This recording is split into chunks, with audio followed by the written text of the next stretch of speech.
Ya casi nos sentimos de la casa. Amén. Al estar acá.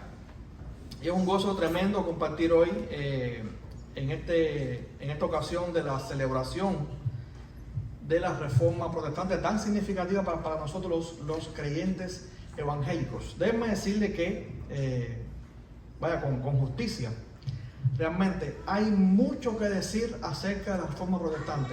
Hay tanto contenido sobre la Reforma que es suficiente para hacer varias series de estudio. Nosotros no tenemos mucho tiempo para hacer varias series de estudio, así que vamos a dar algunas pinceladas a este gran movimiento que está muy relacionado con nosotros, ¿ok? Y básicamente queremos enfocarnos en el porqué de la Reforma, qué es la Reforma y cuáles son los beneficios de la Reforma o algunos de ellos para la iglesia contemporánea. Por supuesto, vamos a estar tocando las 5 solas, que es donde nos vamos a estar concentrando. Quisiera comenzar pidiéndoles que busquen en su Biblia la primera carta a Timoteo, capítulo 4, versículos 1 al 5. Primera carta a Timoteo, capítulo 4, versículos 1 al 5.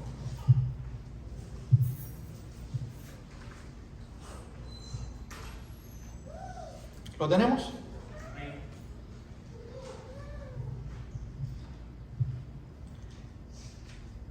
Dice Pablo, ya anciano, al joven Timoteo: pero el Espíritu dice claramente que en los postreros tiempos algunos apostatarán de la fe, escuchando a espíritus engañadores y a doctrinas de demonios, por la hipocresía de mentirosos, que teniendo cauterizada o consumida la conciencia, prohibirán casarse y mandarán abstenerse de alimentos que Dios creó para que con acción de gracias participasen de ellos los creyentes y los que han conocido la verdad. Porque todo lo que Dios creó es bueno y nada es de desecharse si se toma con acción de gracias, porque la palabra de Dios, porque por la palabra de Dios y por la oración es santificado. Vamos ahora mismo. Padre, te damos gracias por este tiempo. Gracias por esta ocasión en la que estamos rememorando, trayendo a la consideración verdades significativas para tu iglesia. Rogamos que tomes el control, que hables con nosotros, que edifique nuestras vidas, que sea nada más y nada menos que tu palabra expuesta para gloria tuya y para que tu iglesia sea edificada. Te damos las gracias y te lo pedimos en el nombre que sobre todo nombre, en el nombre de Jesucristo. Amén. Cuando Pablo le dijo esto a Timoteo, ya estaba prácticamente al final de su ministerio. Ya Pablo era un anciano en este tiempo, pero muchísimo tiempo antes, en el libro de los Hechos, en el capítulo 20, ya después de su tercer viaje misionero, Pablo, sabiendo ya de alguna manera que iba a Jerusalén, iba a tener dificultades allí, resulta que él, estando en la ciudad de Mileto, manda a buscar a los ancianos de Éfeso y les dice estas palabras. Hechos capítulo 20, versículos 28 al 30. Dice: por tanto, mirad por vosotros. Pablo hablando con pastores. Por tanto, mirad por vosotros y por todo el rebaño en que el Espíritu Santo os ha puesto por obispos, para apacentar la iglesia del Señor, la cual Él ganó por su propia sangre.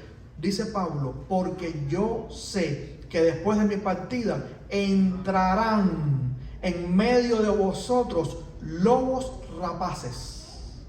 Hablando de falsos hermanos, falsos maestros, gente nociva para la iglesia. Lobos rapaces que no perdonarán al rebaño. Miren qué duro esto.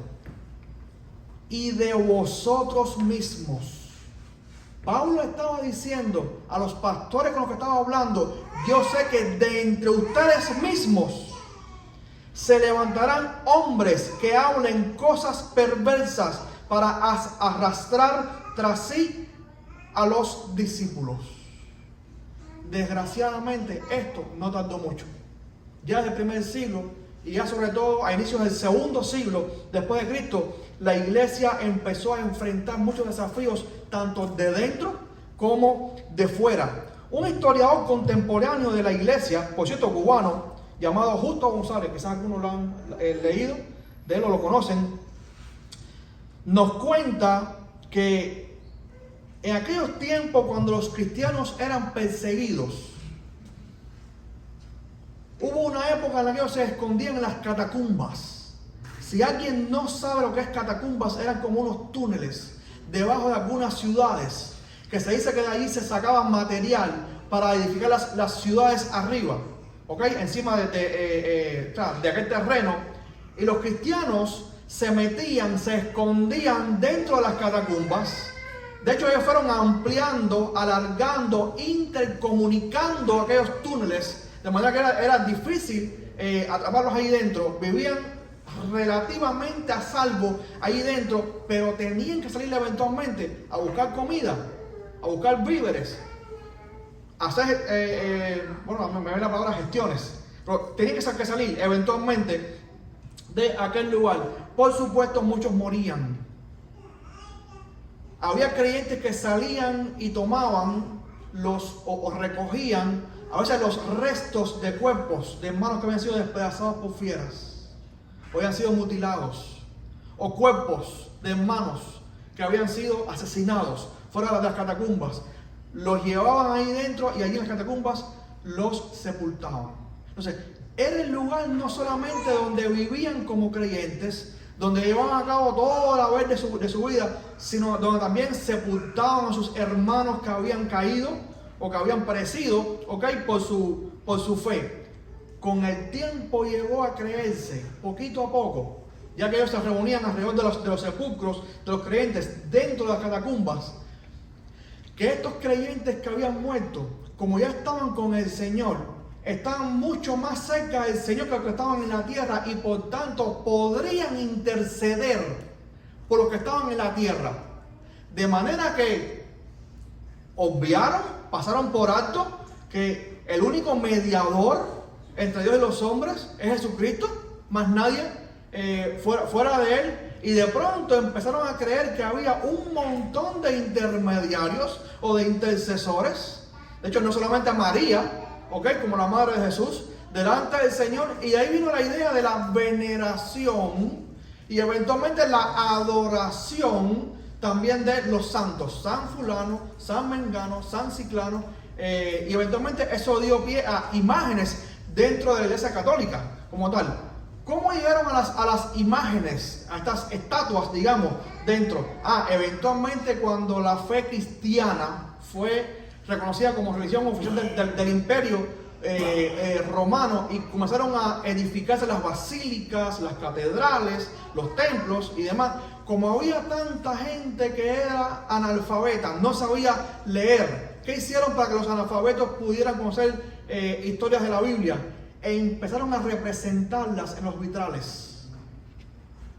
Y cuando el analfabeto que estaba allí veía el vitral, veía alguna escena bíblica, y afuera entonces David matando a Goliat, la multiplicación de los panes y los peces y cosas por el estilo, y era una forma de que el hermano que no podía leer, pudiera informarse acerca del contenido bíblico. Eventualmente esto también dio pie al tema de las imágenes dentro de la iglesia. Hubo también un grupo de creyentes, sobre todo clérigos, líderes dentro de la iglesia, que tuvieron un vivo sentir de separarse del mundo, porque el mundo estaba en pecado. Ellos no querían contaminarse, ellos querían mantenerse santos, puros, limpios delante del Señor. Y ellos creyeron que si ellos se aislaban de la sociedad, entonces ellos podrían mantener un mayor estado de pureza. Y eventualmente se fueron a los desiertos y edificaron monasterios allí. ¿Y qué pasa en el desierto con el agua? No hay mucha agua, Así que cuando iban a practicar el bautismo, que la palabra griega baptizo, que aparece en el Nuevo Testamento, significa sumergir, Por eso es que vemos el bautismo por inmersión en el Nuevo Testamento. Una vez que estaban en un lugar donde no había suficiente agua como para sumergirse en ella, empezaron a practicar el bautismo por aspersión que vemos hoy en la Iglesia Católica. ¿Por qué? Por escasez de agua. Allí en los monasterios, en el desierto, donde ellos estaban. Miren poquito a poco cómo se fueron distorsionando las cosas. Por errores de interpretación, llegaron a creer que cuando el Señor le dijo a Pedro, te doy la llave del reino de los cielos, ¿ok? Era como que el Señor estaba nombrando a Pedro como el primer obispo y eventualmente el primer papa. De manera que de Pedro en adelante habría una sucesión de obispos o una sucesión de papas que llegaría hasta hoy. Pero nada más lejos de la verdad, cuando el Señor le dice a Pedro, a ti te daré las llaves del reino de los cielos, estaba haciendo alusión de que Pedro sería la herramienta en las manos de Dios para abrir la puerta del evangelio a los gentiles. Eso ocurrió cuando Pedro le predicó a Cornelio y a su familia, allí reunidos. Pedro fue la herramienta, el instrumento que Dios usó para que el evangelio llegara por primera vez a los gentiles. Si nos damos cuenta, desde antes del capítulo 10, de hecho, eso pasó en el capítulo 10, desde el capítulo 1 hasta el capítulo 9, el evangelio se estuvo moviendo, se estuvo predicando solamente, exclusivamente entre judíos. El evangelio llega por primera vez a los gentiles con Pedro en el capítulo 10, cuando le predica a Cornelio, la gente que estaba reunida ahí en su casa. O sea que Pedro fue la herramienta de Dios para abrir la puerta del evangelio a los gentiles. ¿Qué es lo que significa? Básicamente. Ahora, eventualmente también se llegó a creer que el Papa entonces era o es, incluso, todo eso se mantiene todavía, es el vicario. ¿Qué significa vicario? Sustituto. ¿Ok? De Cristo en la tierra. Cristo sí dijo que dejaría un sustituto. Dijo, otro consolador, cuando Él se fuera. Pero no era el Papa. ¿Quién era? El Espíritu Santo. El verdadero y legítimo vicario, sustituto de Cristo en la tierra, una vez que Él partió a los cielos para volver por segunda vez, es solamente, exclusivamente, únicamente, legítimamente el Espíritu Santo. Más nadie fuera del Espíritu Santo, mucho menos un hombre tan pecador o más pecador que nosotros. También se llegó a creer también como una alternativa a la realidad del cielo o la casa del Padre y a la realidad del infierno o muerte eterna, visto claramente en la Biblia, la idea del purgatorio. Seguramente todos han escuchado acerca de esta doctrina del purgatorio. El purgatorio sería nada más y nada menos que un estado de purificación de pecados. Si uno muere con alguna deuda o algo por el estilo. Entonces, el que muera debiendo algo, digamos, en este mundo, por decirlo de alguna manera, cae en un estado de purificación que nadie sabe cómo es, ni qué tiempo dura, ni cuán difícil o severo es. Y eventualmente la persona es purificada de sus pecados, ¿ok? Y no se pasaría a la vida eterna con el Señor.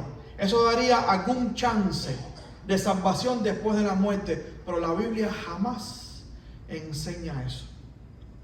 Si una persona muere físicamente en este mundo sin haber creído que Jesús es su Salvador, la enseñanza bíblica, sobre todo de Cristo, que fue el que más habló del infierno, es va al lago de fuego.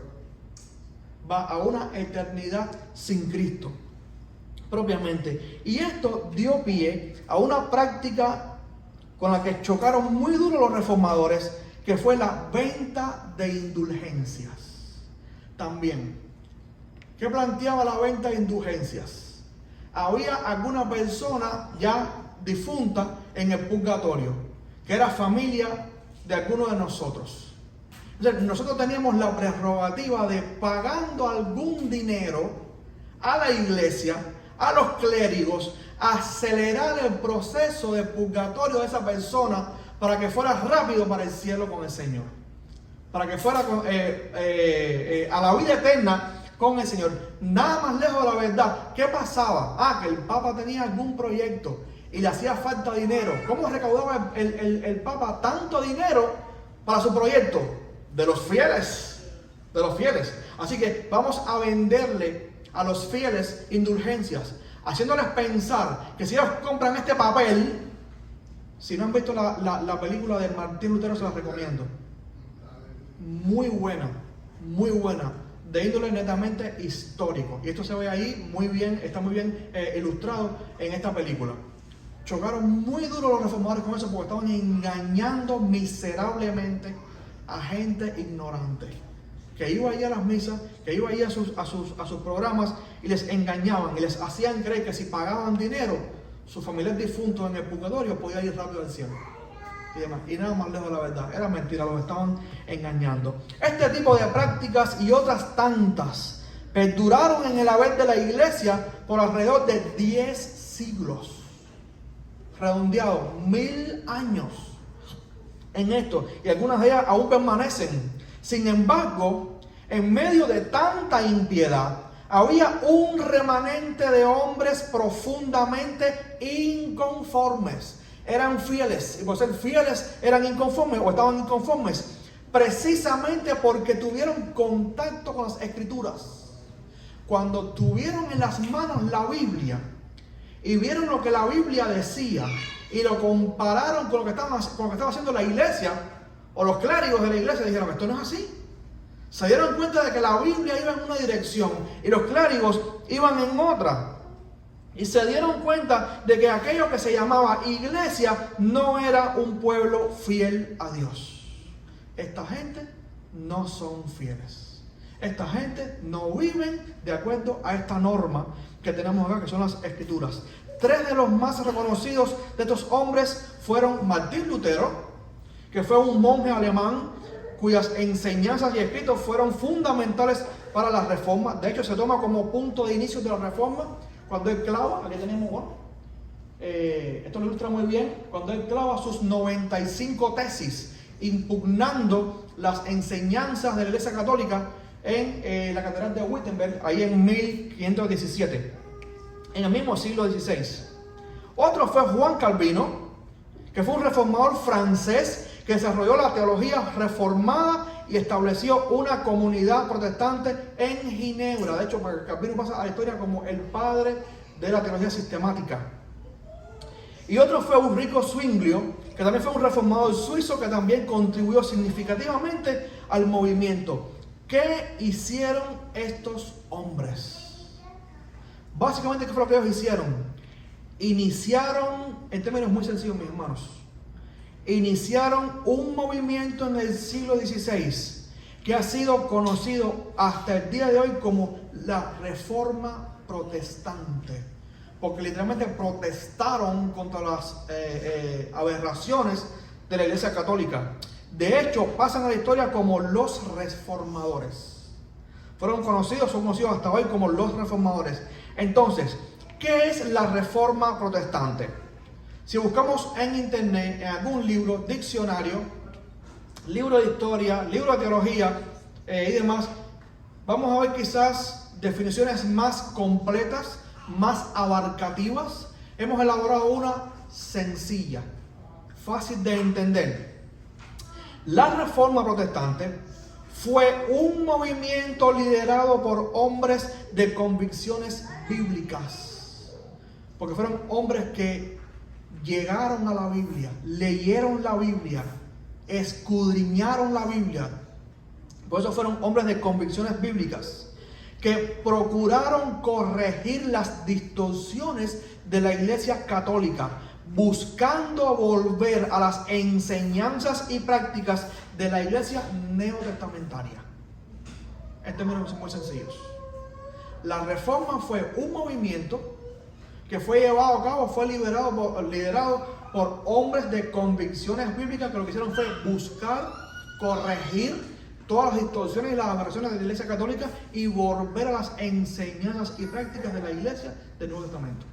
La que vemos en los Hechos, la que vemos en todas las epístolas de Pablo. En esencia, estos reformadores hicieron un llamado a retornar a 5 verdades fundamentales que han pasado a la historia como las 5 solas de la iglesia cristiana y las enunciaron así: sola escritura, sola fe, sola gracia, solo Cristo, solo a Dios la gloria. ¿En qué consisten cada una de ellas?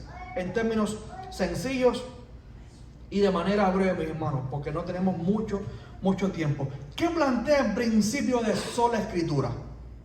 El principio de sola escritura sostiene que la Biblia es la única autoridad infalible y suficiente en asuntos de fe y práctica cristiana. ¿Qué debe creer un cristiano? Está en la Biblia. ¿Hay algo fuera de la Biblia que debe creer un cristiano? No. ¿Cómo debe vivir un cristiano? Está en la Biblia. Hay sabiduría, hay buenos libros. No hacemos rechazo a los libros, no somos enemigos de los libros. Pero es la Biblia, la única fuente de autoridad. Este principio se opone a la idea de que la tradición de la iglesia o las enseñanzas de los líderes eclesiásticos tengan la misma autoridad que las escrituras. De hecho, los católicos sostienen que todo lo que el Papa diga sentado en la cátedra de San Pedro es ex cátedra y es infalible. ¿Se puede imaginar eso? El Papa sentado allí, en lo que sería el trono de San Pedro, lo que diga allí sentado es infalible. Un hombre pecador va a emitir una palabra que presuntamente es infalible. El principio de sola escritura impugna eso. Nada más lejos de la verdad. ¿Ok? ¿Qué ejemplos bíblicos tenemos que apoyan fehacientemente el principio de sola escritura? Por supuesto, tenemos un pasaje muy conocido en 2 Timoteo capítulo 3 versículos 14 al 17. Miren hacia dónde Pablo dirige la atención de Timoteo cuando le dice: pero persiste tú en lo que has aprendido y te persuadiste. Ojo con esto. Generalmente, para no decir siempre, para no ser absoluto, las falsas doctrinas, las herejías, van en busca de algo nuevo, algo novedoso, algo más llamativo, algo más profundo, algo más inteligente, algo mejor. Sin embargo, el llamado de la Biblia es: guarda lo que recibiste, mantente firme en lo que recibiste, no lo diluyas, no lo comprometas, manténlo. Pablo le dijo a los Gálatas: si aún nosotros mismos les enviamos a ustedes una carta hablándoles de otro evangelio, seamos nosotros mismos anatema. Si un ángel del cielo les dice otro evangelio, sea anatema. Cualquier otra persona que pretenda darles alguna mejor noticia que el evangelio, sea anatema. ¿Qué significa evangelio? Buena noticia.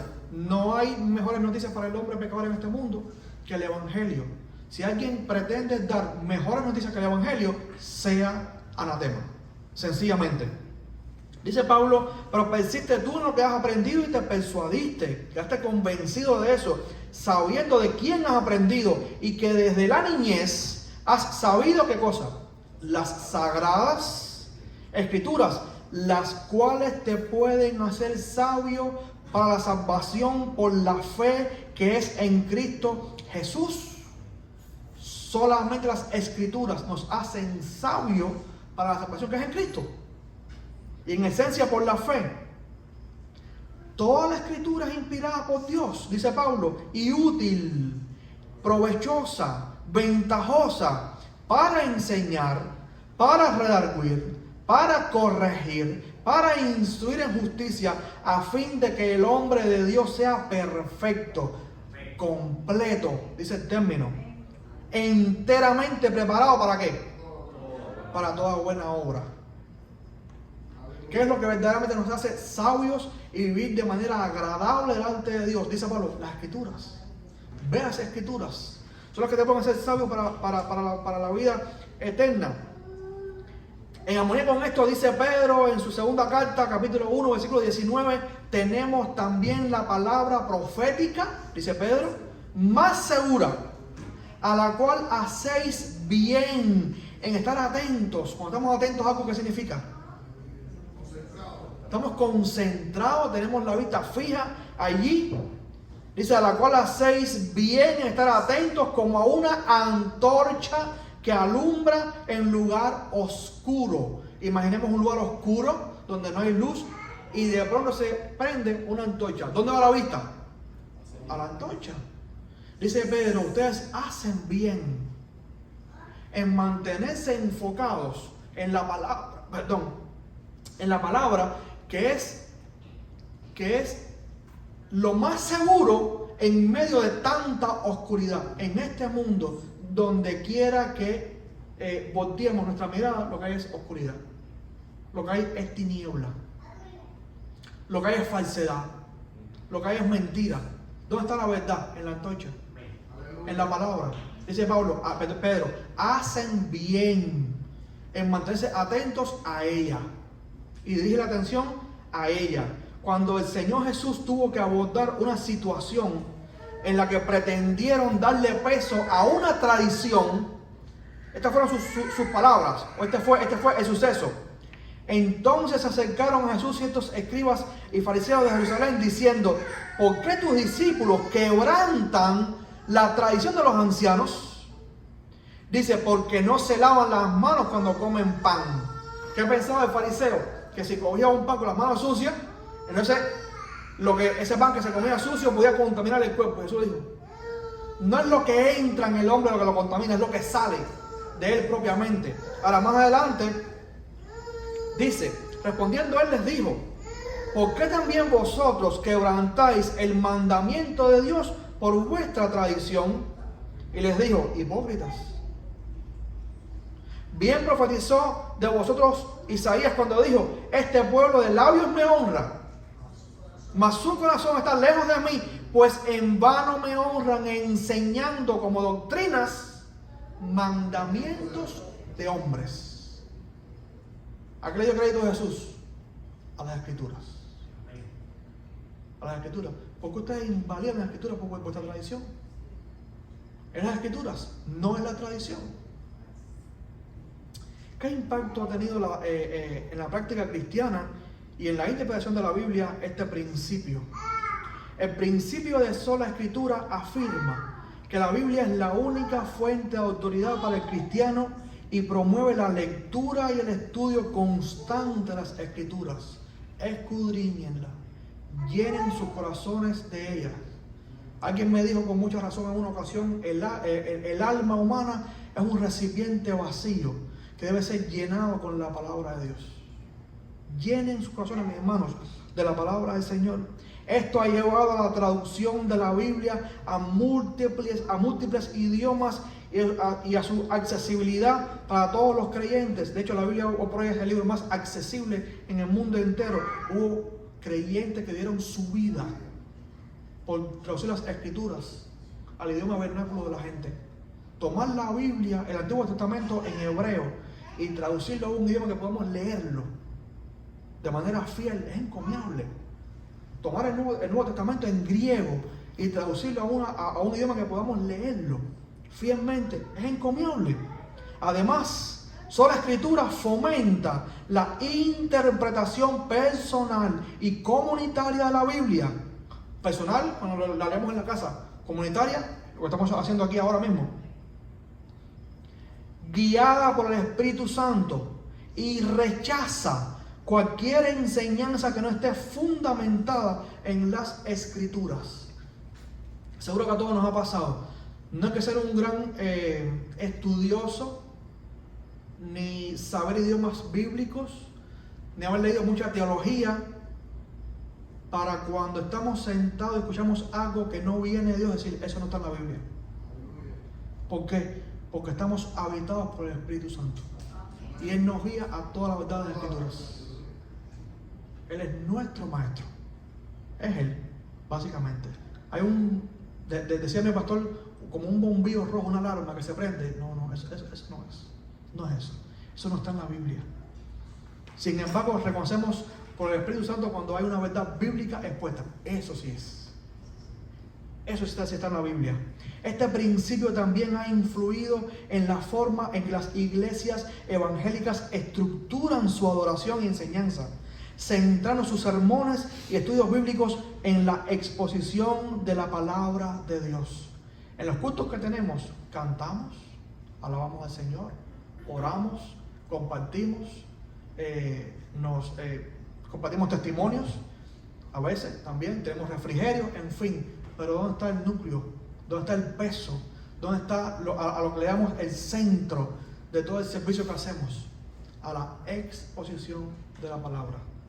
Por lo menos en el pueblo bautista, lo más común es que el peso, el núcleo del culto recaiga en la exposición de la palabra. ¿Qué plantea el principio de sola fide o sola fe?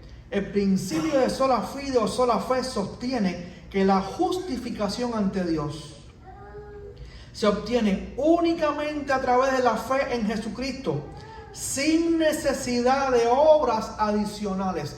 ¿Qué podemos hacer delante de Dios para ser justificados? Nada. Nada. Dios ha llevado a cabo un acontecimiento en el mundo y nos ha dado una palabra que interpreta el significado de ese acontecimiento. Porque si vemos la ejecución de Cristo desde fuera, como un evento histórico, fue un condenado más, un ejecutado más en aquel tiempo. ¿Cuánta gente moría crucificada en el tiempo de Cristo? Miles, millones. De hecho, el día que lo crucificaron a él no fue el único.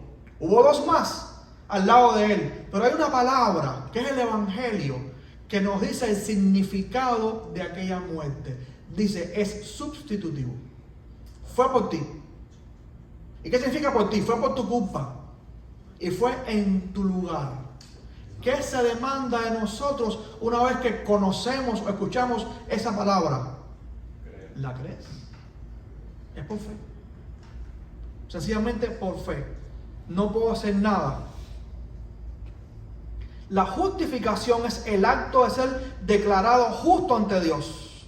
Y según esta doctrina, es un regalo de la gracia de Dios que se recibe por la fe, no por méritos personales.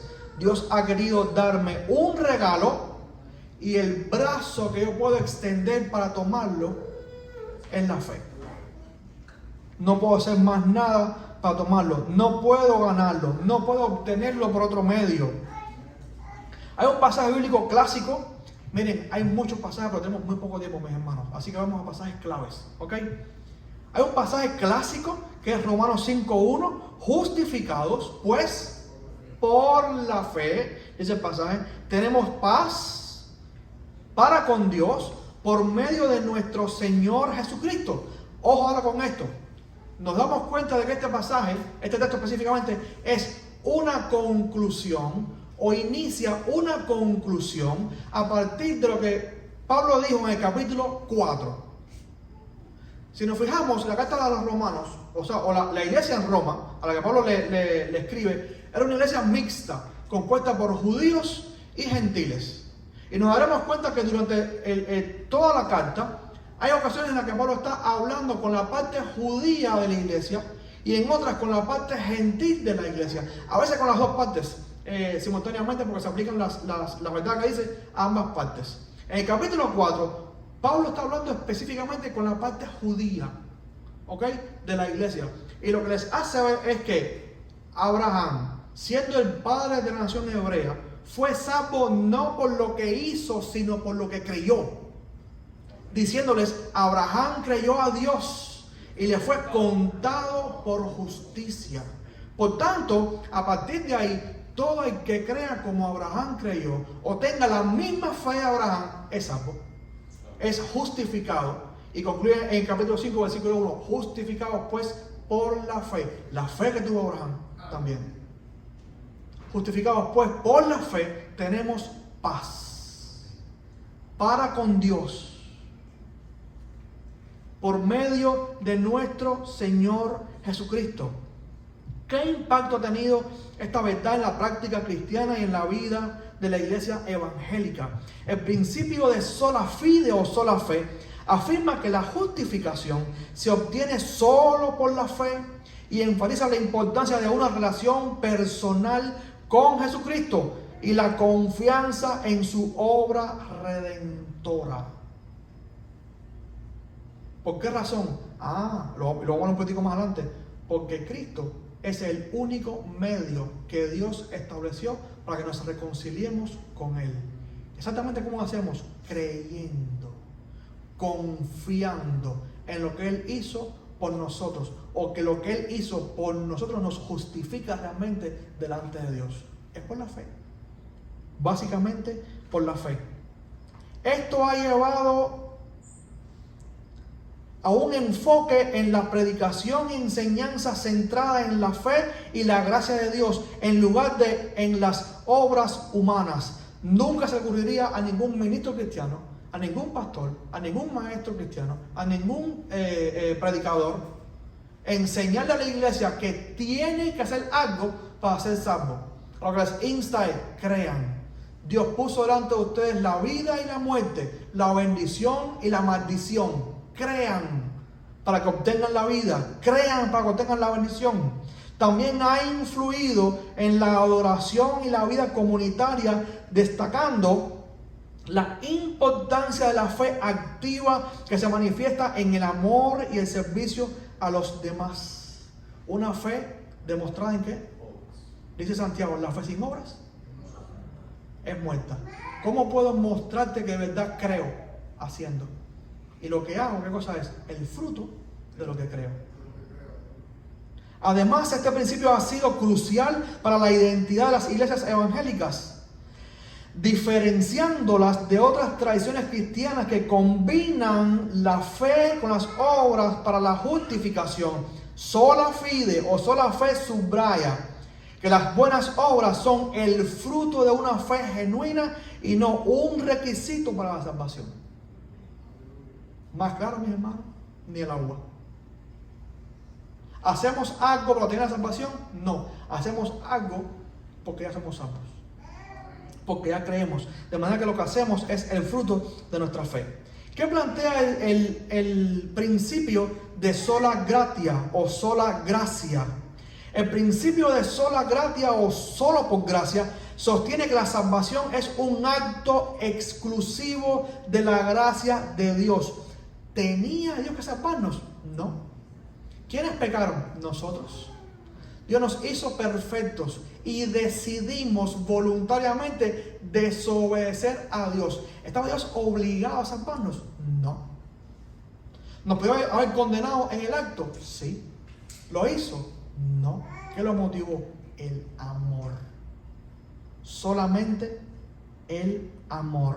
Esto significa que la iniciativa y el poder para salvar a la humanidad provienen únicamente de la gracia divina y no de méritos humanos o de obras realizadas por los individuos. La gracia de Dios es un favor inmerecido que se otorga por su amor y misericordia hacia la humanidad caída. De hecho, nos damos cuenta de que fe y gracia van juntos. ¿Por qué razón? Porque ustedes y yo podemos tener toda la fe del mundo, pero si Dios no hizo algo para salvarnos, la fe no sirve de nada. La fe tiene un objeto. ¿En qué creemos? Creemos en el acto de gracia de Dios para con nosotros. Dios por gracia ofreció a Cristo por todos nosotros en la cruz. Y nosotros voluntariamente decidimos, elegimos, reconocemos a Cristo como nuestro Salvador, creemos que es nuestro Salvador, nosotros somos salvos. Entonces llegamos a ser justificados, nuestros pecados llegan a ser perdonados. Y ahí vemos cómo la fe tiene como objeto el acto de gracia de Dios. Hay un pasaje clásico, todos lo sabemos, Efesios 2, 8 y 9. No podemos pasarlo por alto. Dice Pablo: porque por gracia sois salvos. Y miren el vínculo. Porque por gracia sois salvos por medio de la fe. Y esto no de vosotros. Significa, eso no depende de ustedes. ¿Y a qué se refiere Pablo? Al hecho de ser salvos, al acto de salvación. Porque por gracia sois salvos. Eso no depende de ustedes. Depende de Dios. Ahora, ¿qué fue lo que nosotros hicimos para apropiarnos del regalo de Dios? Creer. Nosotros llegamos a creer.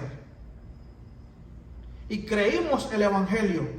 Dice Pablo, no por obras, ¿para qué? Para que nadie se gloríe. En otras palabras, para que nadie diga, yo me lo gané.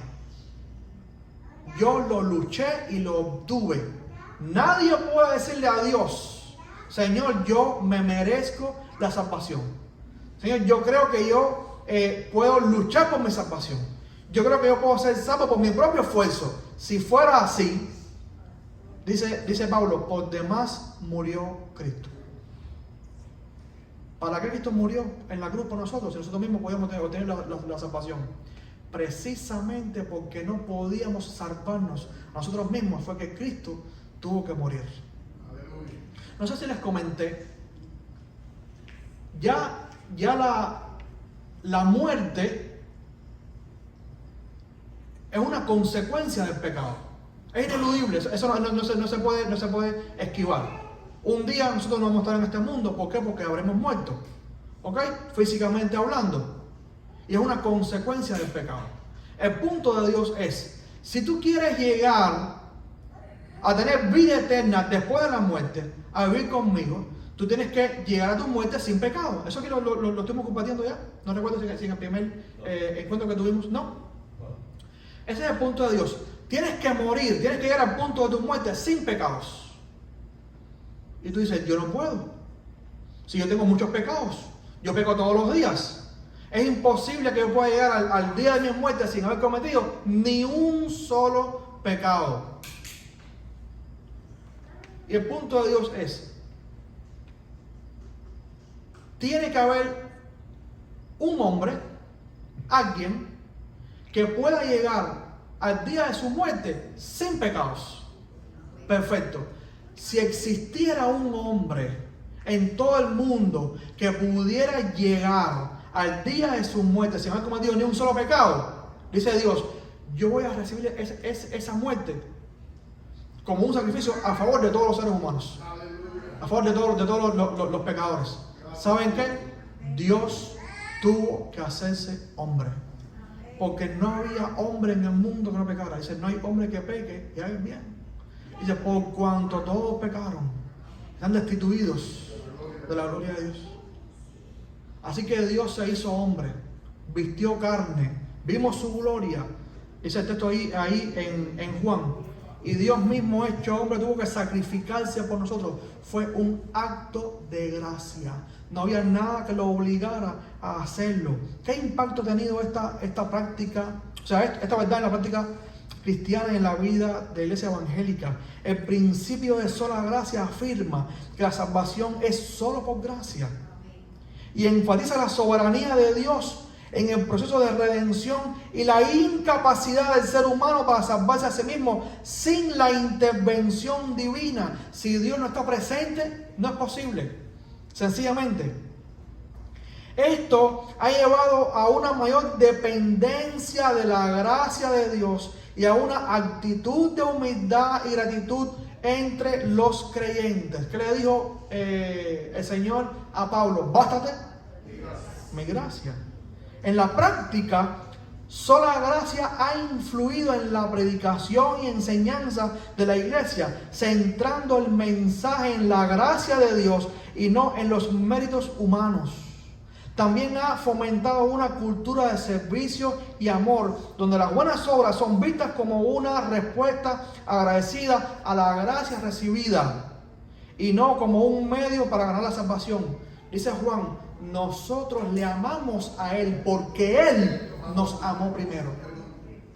Así que lo que hacemos es una respuesta, mis hermanos, a la gracia de Dios con nosotros. Además, este principio ha sido crucial para la identidad de las iglesias evangélicas, diferenciándolas de otras tradiciones cristianas que combinan la gracia con las obras para la salvación. Sola gracia subraya que la salvación es un regalo inmerecido de Dios, lo que lleva a una mayor apreciación de la gracia divina y a una vida de adoración y servicio en respuesta a esa gracia. ya que tú diste tu vida por mí, yo ahora voy a dedicar mi vida a ti. Mi vida, Señor, es tuya. Te pertenece. ¿Saben una cosa? Jesús es Señor de los que creen en Él y de los que no creen en Él también. Señor de todos. La gran diferencia es que ustedes y yo nos hemos arrodillado voluntariamente delante de Él. Un día toda rodilla se doblará y reconocerán, toda lengua confesará que Él es el Señor, para la gloria de Dios Padre. Ahora muchos lo van a hacer obligados. Nosotros lo hemos hecho voluntariamente. Señor, mi vida es tuya. ¿Qué plantea, ya que si llegase a terminar, mis hermanos, el principio de solo Cristo? El principio de solo Cristo sostiene que Jesucristo es el único mediador entre Dios y la humanidad. Según esta doctrina, la salvación se obtiene exclusivamente a través de la obra redentora de Cristo en la cruz, sin necesidad de otros mediadores como santos, sacerdotes o rituales adicionales. Este principio enfatiza que la obra de Cristo es suficiente y completa para la salvación de los creyentes. De hecho, cuando Cristo murió en la cruz, ¿qué dijo? Consumado ya. La grandísima deuda que teníamos como pecadores delante de Dios fue saldada por Jesucristo. No hay nada mejor que tengamos una deuda grandísima y que venga alguien y nos diga, ya la pagué. Quedaste libre de esa deuda. Sobre todo cuando en esa deuda está en juego nada más y nada menos que la vida. La vida era la que estaba en juego en esa deuda. Y dice Cristo, yo la pagué. Y se constituye a sí mismo como el único vínculo legítimo entre nosotros y el Padre. De hecho, recordamos en Juan 14:6, cuando le preguntaron, dinos cuál es el camino al Padre. ¿Recordamos? Él dijo, yo soy el camino y la verdad y la vida. Nadie viene al Padre sino por mí, o sino por mí, dice el pasaje. Así que esto se constituye en la forma o en la vía exclusiva, única, absoluta, en la que podemos vincularnos o relacionarnos o reconciliarnos con su Padre. No hay ninguna otra forma. Una de las mentiras más burdas que le dice el diablo a la gente es que todas las religiones conducen a Dios. Unos llaman a Dios de una manera, otros llaman a Dios de otra, pero todas te acercan a Dios, todas te llevan a Dios. Es una de las mentiras más burdas que le dice el diablo a la gente. ¿Por qué razón? Porque la palabra de Dios enseña, da la vía, da la forma de verdad de vincularnos con Él, de relacionarnos con Él, de volver a reconciliarnos con Él. Y dice, solamente Jesucristo. Sobre esa misma base de lo que Cristo dijo, fue que Pedro pudo decir a quienes lo cuestionaban, y en ningún otro hay salvación, dijo Pedro, porque no hay otro nombre bajo el cielo dado a los hombres en que podamos ser salvos. Y Pedro fue absoluto cuando dijo eso. Y en 1 Timoteo 2, 5 y 6, Pablo dice, porque hay un solo Dios. ¿Cuántos dioses hay? Uno. Y un solo mediador entre Dios y los hombres. El hombre no puede nunca acercarse a Dios si no hay alguien que medie, si no hay alguien que sea intercesor entre Dios y hombre. Y en el criterio de Pablo dice, y un solo mediador entre Dios y los hombres. Y ese mediador es Jesucristo, hombre. Y cuando Pablo dice Jesucristo, hombre, está resaltando el sacrificio de Cristo, porque tuvo que hacerse hombre para poder morir, entonces por nosotros. Dice, el cual se dio a sí mismo en rescate por todos, de lo cual se dio testimonio a su debido tiempo. Ahí está la palabra del Evangelio, propiamente. ¿Qué vía hay fuera de Jesucristo? Más ninguna. ¿Cómo podemos ser salvos si no es a través de Cristo? No hay forma. ¿Por qué es tan importante Cristo en la vida cristiana? Porque es el único medio de salvación para el hombre, provisto por Dios.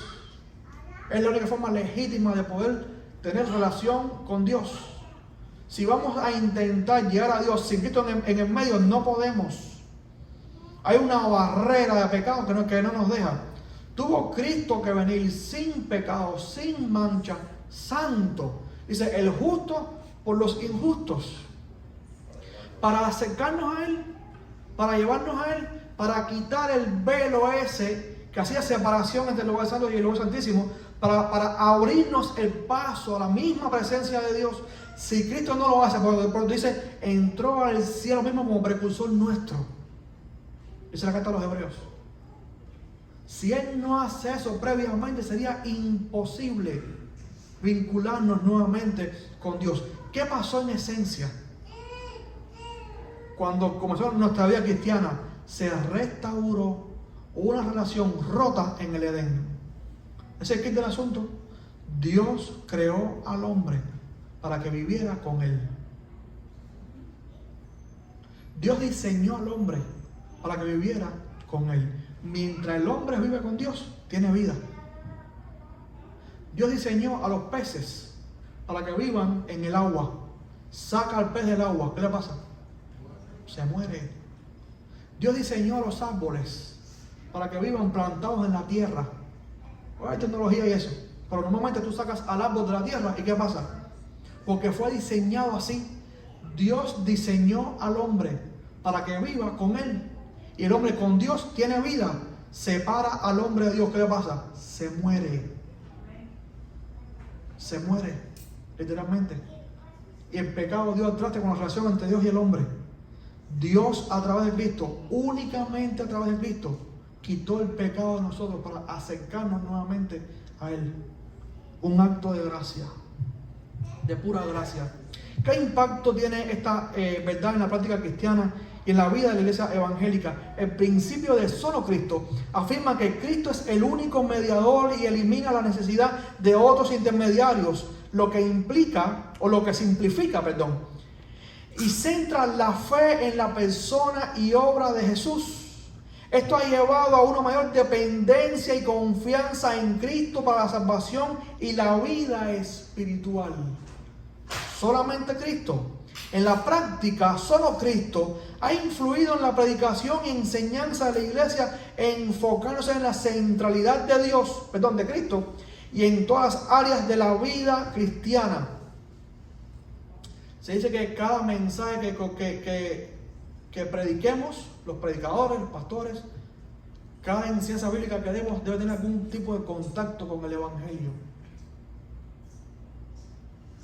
Debe tener alguna relación con lo que Cristo hizo por nosotros. De ahí la idea de que sea un mensaje cristocéntrico, una enseñanza cristocéntrica. Las iglesias evangélicas tienden a enfatizar la importancia de una relación personal con Jesús y la necesidad de confiar en su obra redentora para la salvación. Además, este principio ha promovido una adoración centrada en Cristo. ¿Quién es el centro de todo lo que hacemos en este espacio? Todo lo que hacemos aquí, ya sea que oremos, que prediquemos, que alabemos, que compartamos testimonios, lo que hagamos, el centro, ¿quién es? Es Jesucristo.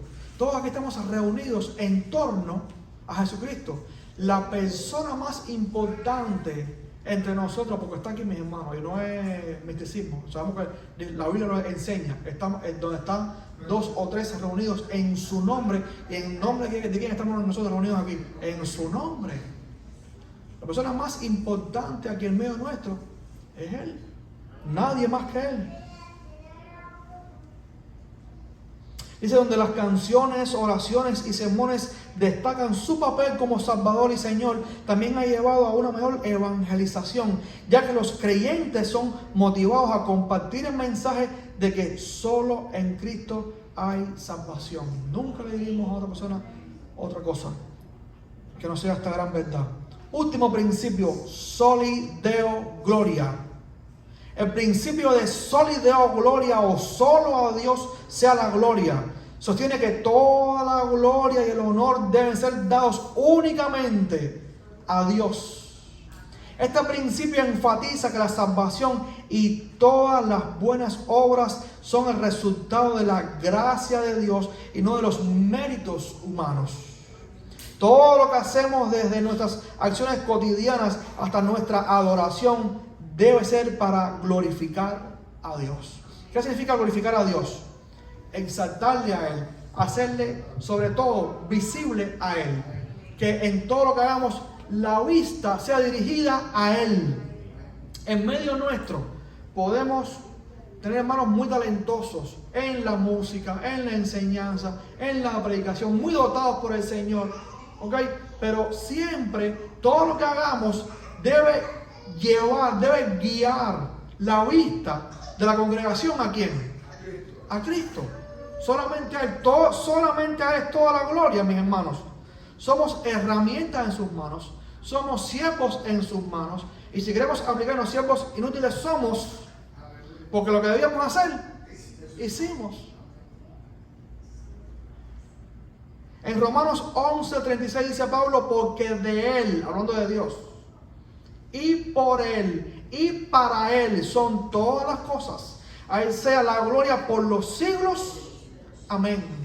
Dice Pablo. En la primera carta a los Corintios, capítulo 10, versículo 31, le dijo a los Corintios, si pues coméis o bebéis o hacéis otra cosa, hacedlo todo para la gloria de Dios. En lo cotidiano, en lo más sencillo, lo que hace todos los días, preocúpate por si eso agrada o no a Dios. Eso glorifica o no a Dios. ¿Cómo este principio ha afectado nuestra vida como iglesia, nuestra adoración cristiana? El principio de solideo gloria o solo a Dios la gloria reconoce que toda la gloria pertenece a Dios. Los creyentes son llamados a vivir de manera que reflejen su gloria en todas las áreas de la vida.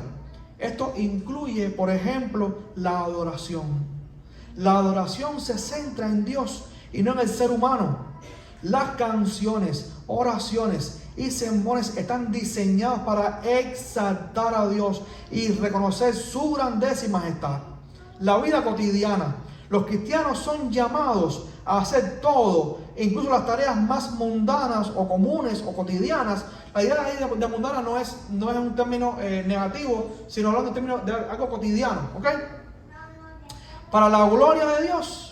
Esto significa vivir con integridad, amor y servicio, reflejando el carácter de Dios en nuestras acciones diarias. La humildad. Al entender que todo lo bueno proviene de Dios, los creyentes desarrollan una actitud de humildad y gratitud. Reconocen que sus talentos, logros y bendiciones son regalos de Dios y no resultados de sus propios esfuerzos. Por eso bien enfocados, escuchamos una alabanza preciosa, cantada por un hermano o por una hermana que afina, que es una maravilla, con un talento espléndido, y bien enfocado podemos decir, gracias a Dios, gloria a Dios. Podemos escuchar la mejor de las clases y decimos, gracias a Dios, gloria a Dios. El mejor de los mensajes y decimos gracias a Dios, es su palabra, no es la de un hombre. Gloria a Dios. Por eso también la evangelización, la misión de compartir el evangelio, se realiza para glorificar a Dios, mostrando su amor y gracia a través de la proclamación de la salvación en Cristo. ¿Quién es el que se lleva la gloria por salvar al hombre? No es el hombre, es Dios, porque nos salvó a nosotros. En resumen, podemos decir que hemos abordado en términos muy generales, mis hermanos, las 5 solas de la Reforma Protestante como los principios fundamentales que han moldeado la fe cristiana. Por ejemplo, sola escritura. La Biblia plantea que la Biblia es la única autoridad infalible y suficiente en asuntos de fe y práctica cristiana. Sola fide o sola fe plantea que la justificación ante Dios se obtiene únicamente a través de la fe en Jesucristo, sin necesidad de obras adicionales. Sola Gracia plantea que la salvación es un acto exclusivo de la gracia de Dios, no de méritos humanos. Y solo Cristo plantea que Jesucristo es el único mediador entre Dios y la humanidad, y su obra redentora es suficiente para la salvación. Y solo a Dios la gloria. Plantea que toda la gloria y el honor deben ser dados únicamente a Dios, reconociendo que todo lo bueno proviene de Él. De ahí que las 5 solas sigan siendo de vital importancia en la fe cristiana contemporánea. Estos principios no solo nos recuerdan las bases de nuestra fe, sino que también nos guían en nuestra vida diaria y en nuestra adoración. Por ejemplo, y ya con esto terminamos, sola Escritura nos impulsa a estudiar y vivir conforme a las Escrituras, asegurando que nuestras creencias y prácticas estén alineadas con la palabra de Dios. Sola fe nos reafirma que nuestra justificación y paz con Dios se basan en la fe en Cristo, promoviendo una relación personal y transformadora con Él. Sola Gracia nos llena de humildad y gratitud, reconociendo que nuestra salvación es un regalo inmerecido de Dios. Solo Cristo centra nuestra fe y adoración en Jesucristo, eliminando la necesidad de otros mediadores y enfocándonos en su obra redentora. Y soli Deo gloria, o solo a Dios la gloria, nos llama a vivir para la gloria de Dios en todas las áreas de nuestra vida, desde nuestras acciones cotidianas hasta nuestra adoración comunitaria. Dios le bendiga mucho, mis hermanos.